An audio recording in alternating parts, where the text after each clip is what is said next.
10 tahun bukanlah waktu yang cukup panjang untuk mengurai semua permasalahan bangsa.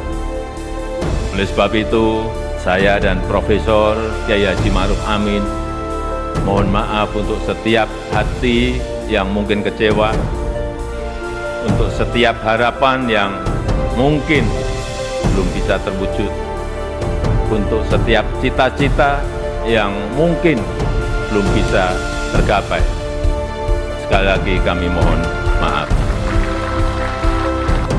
Joko Widodo, mantan Presiden Indonesia, kini telah menjadi rakyat biasa. Meskipun telah meninggalkan kursi kepresidenan, namanya tetap terlibat dalam berbagai isu besar.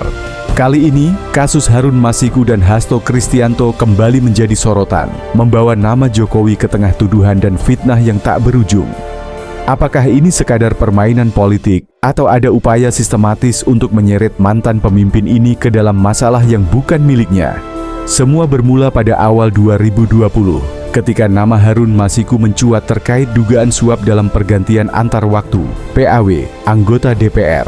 Harun yang diduga memberikan suap kepada komisioner KPU hingga kini masih buron. Yang lebih mengejutkan adalah keterlibatan Hasto Kristianto, Sekjen PDIP saat itu, yang juga terseret dalam pusaran kasus ini. Hasto dituding mengetahui bahkan mengatur jalannya skenario tersebut, meskipun hingga kini keterlibatannya belum sepenuhnya terungkap. KPK terus berusaha keras untuk mengungkap skandal ini, meskipun sempat mendapat kritik terkait pelemahan institusi.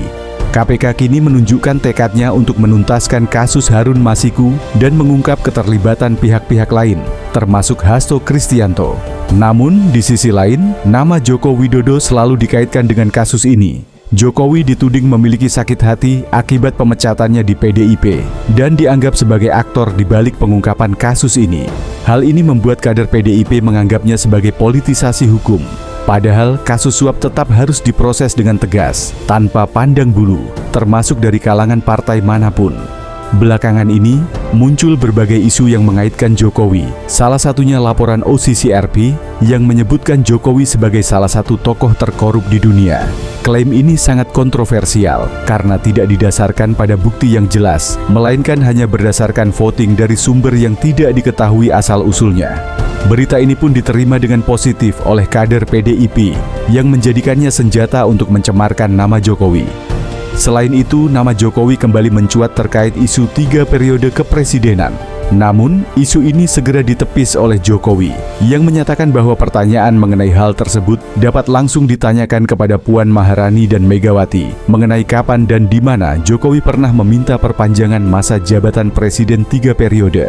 Hal ini seakan menjadi fitnah yang ditujukan kepada Jokowi karena PDIP tidak memberikan penjelasan mengenai kapan dan di mana mantan Presiden Jokowi pernah meminta perpanjangan masa jabatan tersebut. Lebih lanjut, beberapa waktu terakhir, nama Jokowi kembali dikaitkan dengan penggeledahan yang dilakukan KPK di kediaman Hasto Kristianto. Jokowi langsung menanggapi tudingan tersebut, menegaskan bahwa penggeledahan tersebut adalah bagian dari proses hukum yang biasa, bukan intervensi dari dirinya. Padahal kasus ini sebenarnya sudah dibahas sejak tahun 2020, sebagaimana yang diungkapkan oleh mantan penyidik KPK, Novel Baswedan. Jika kita ingat kembali bagaimana Jokowi menghadapi Ketua Umum PDIP, Megawati, saat itu Jokowi seakan tidak berdaya di hadapannya. Ia duduk di kursi, seperti orang yang sedang diinterogasi oleh ketua partai. Lalu kita bertanya, sebenarnya siapa yang berkuasa pada saat itu? Pada waktu lain, Megawati juga seakan memperolok Jokowi di depan publik dengan menyatakan bahwa tanpa PDIP, Jokowi tidak akan jadi apa-apa. Namun, jika dibalik, apakah PDIP akan menjadi seperti sekarang tanpa Jokowi? Bagaimana pendapat Anda? Subscribe channel ini untuk sama-sama menjaga marwah bangsa ini.